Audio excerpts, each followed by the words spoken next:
This adjustment is a seated reinforced thenar proximal clavicle for an I to S glide restriction of the SC joint.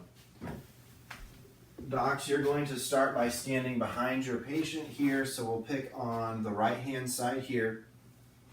Now, this adjustment involves us bringing our arms around our patient, so we need to make sure that we have already had that conversation with our patient so that they don't think that we're being weird, coming behind them and giving them a big bear hug.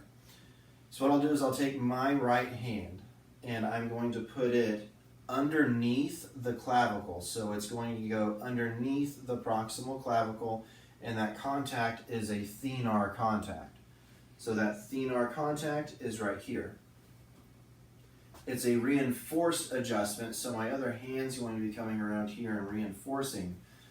But what you're not seeing on the back side here is that I'm using my flank here to go against her spine. And what this does is it allows me to compress the patient against myself so that as I come up, this is an I to S adjustment, as I thrust up, I don't glance over the clavicle and throat punch my patient.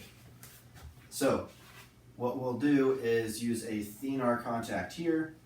I'm going to reinforce it. I'm going to bring that patient into me, and then straight I to S. Now, one thing that you'll want to consider if you're unable to get a good secure contact is that there's this little bit of extra tissue that kind of hangs out over the clavicle.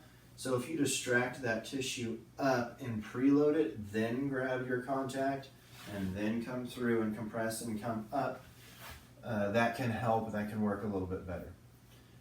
This adjustment was a seated, reinforced thenar proximal clavicle for an I to S glide restriction of the SC joint.